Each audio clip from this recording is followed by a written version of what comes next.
Hello and welcome back to my channel Random Drop, and this week I want to talk about Granblue Fantasy Relink. Let's get into it. Hey everybody, before we get started, I just wanted to say if you enjoy our content and want to stay up to date with our videos, hit the subscribe button.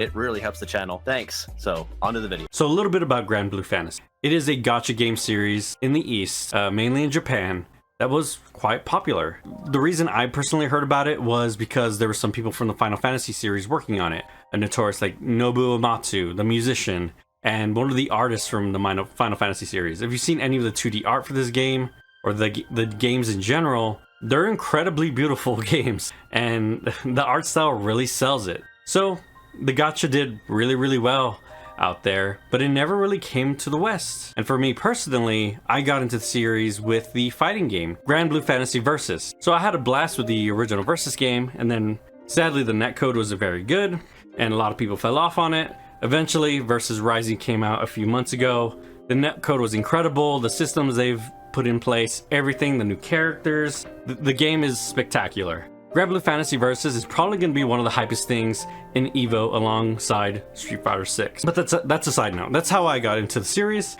but there's never been a good intro to the Granblue Fantasy universe. So without further ado, let's get into the full review of Granblue Fantasy Relink.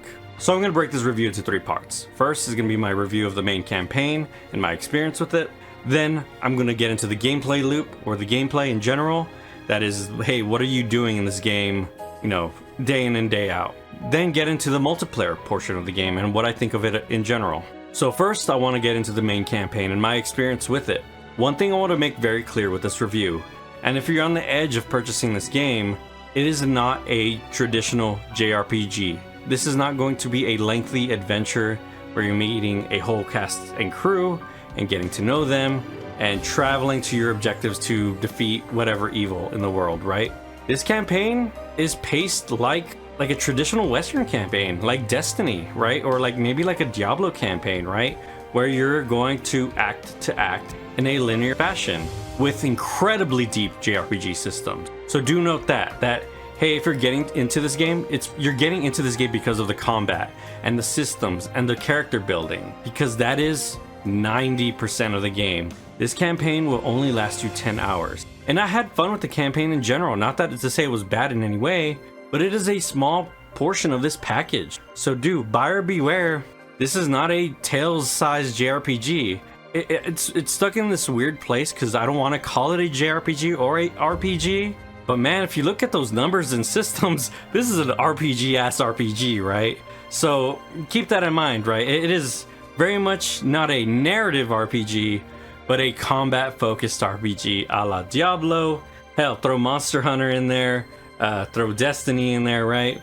It is mainly focused on the loop of character building. With that out of the way, yes, the campaign, I'd probably beat in around 15 hours. Story-wise, it feels like, have you ever watched an anime series, right? And then, hey, there's a movie coming out. And you watch the movie and they introduce like a new continent or a new land with a bunch of cast of characters you never met before. And like, oh, here are the 4 bad guys we're going to fight in the movie. And here's a tiny little plot where we save the country in an hour and a half or something, right? That's what Granblue Fantasy Relink feels like to me playing through it. It feels like a side story, a movie, a OVA, right? Where it's like, this is just a side hustle of this grand adventure these characters are on. And they're just, I mean, you've watched those movies before probably, right? Where they introduce all the characters really quickly, like you've never watched a single episode before. And at the end of the day, the plot really is very thin. The characters don't have much time to like really express themselves or for you to learn about these new characters in any real way. But within an hour and a half, we could probably make it look really cool. That is Granblue Fantasy Relink's story in a nutshell. It is a very quick adventure that is visually appealing, and the music is incredible, and the boss fights are spectacular, and this incredibly in-depth RPG system underneath the whole thing that it just gets you a little taste of it before the whole adventure is over. This is not a full-fledged world. It is mission-based, a la like Devil May Cry or something like that, right? Very linear. And again, that's not to say this game is visually stunning and so damn beautiful. Every single mission is paced perfectly, actually. There's not a single mission you're playing through that you will be bored with it because of how visually appealing every mission is fully voice acted. There's shit exploding, you're sliding down mountains. It's a visual feast. This is like the most, I think this is the best way to describe it. This is the most Call of Duty ass campaign for a JRPG.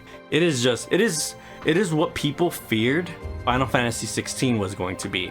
And the reason I'm not negative on this game is because, again, the systems underneath this game are fucking just massive. They're just so in-depth, and you can get just so many hours of just mashing and beating the shit out of monsters with different characters.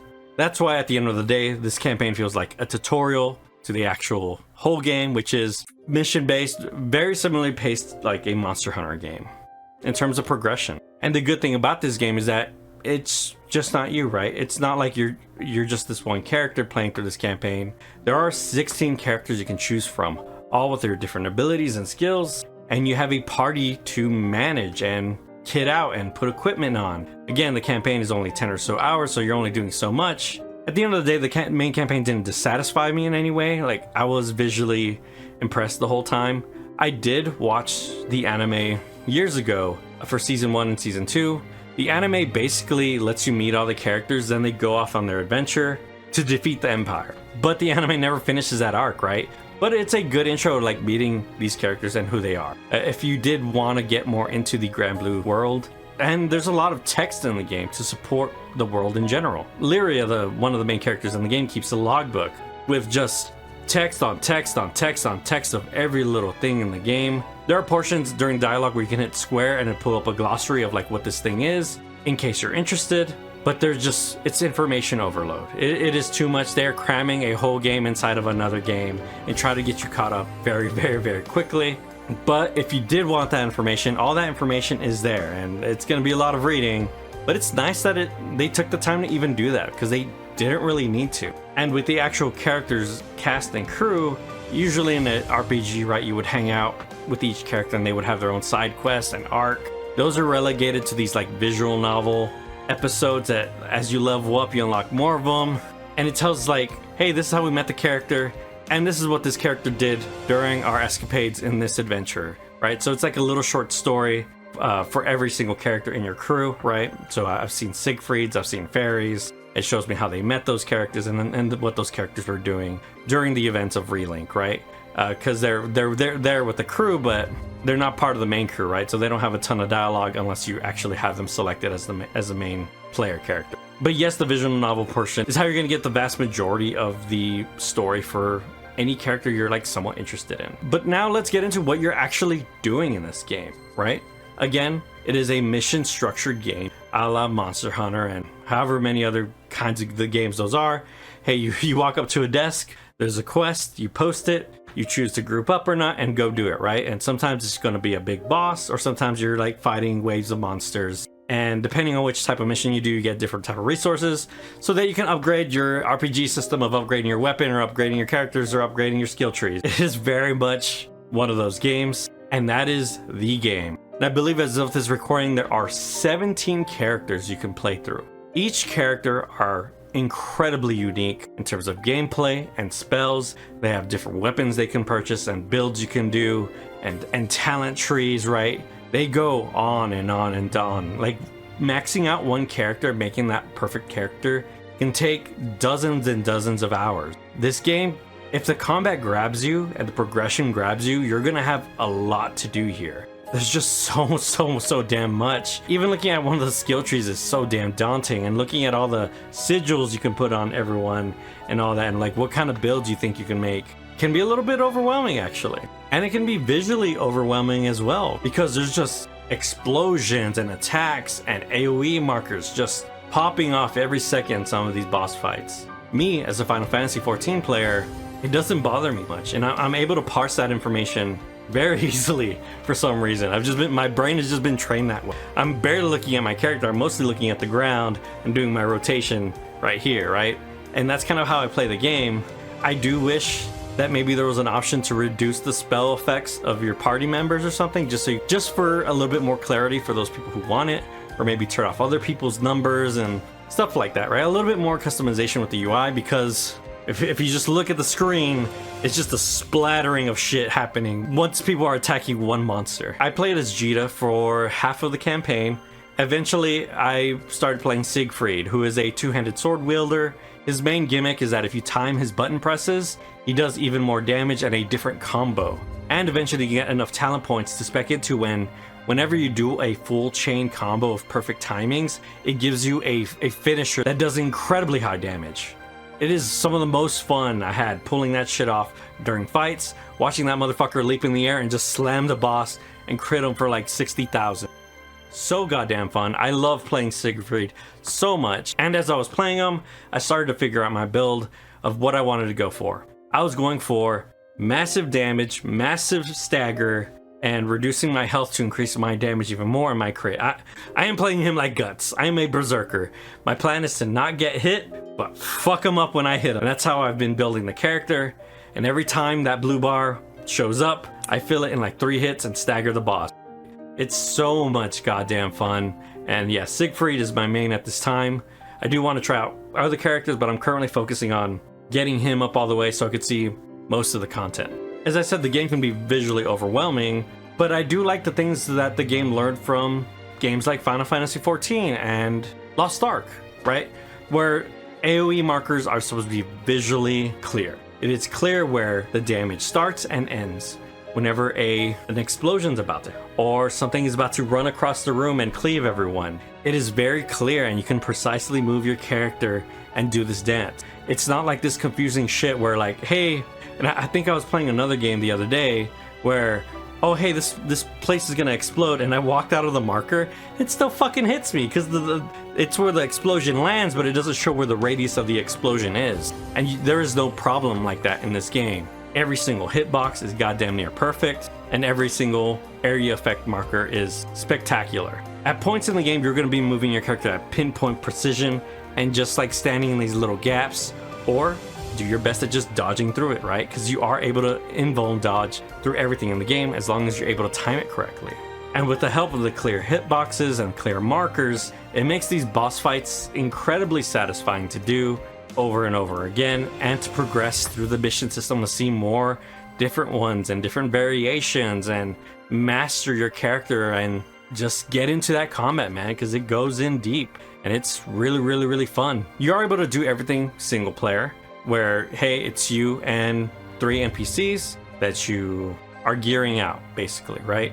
And during the progress of the main campaign, they're giving you resources so that you can, gear out your 4 characters that you're playing with and upgrading them and so forth. But at a certain point, once you beat the game, that is going to slow down a lot, because you can play this game multiplayer. But let's start with the single player part of the end game first. You are able to do it all single player if you wish. The AI is actually really smart. They try very much not to die, and they're very good at healing each other and you and keeping the fight going. There are sometimes they'll die and like you'll get less loot and rewards, but that's kind of the risk you take. Maybe you should play more defensive and be a support, right?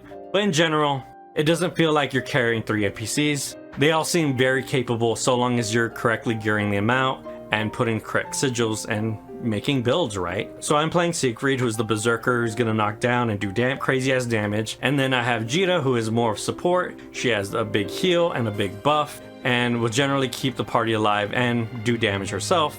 Fairy as well puts a regen on the whole group, but she is my like ranged caster damage dealer, right? Or she's like my AoE cleaver because she does tons of AoE damage and cleaves with her whip. Then I have Rackham, who is my ranged DPS physical, who is just blasting one target for damage constantly. And I even gave him sigils that make him do more damage when the boss is berserking, because when the boss is berserking, it's hard to get in there and melee him. But if you're a ranged guy with guns, you're just fucking shooting all the time. So that's kind of how I built out Rackham, and that's in general my party, right?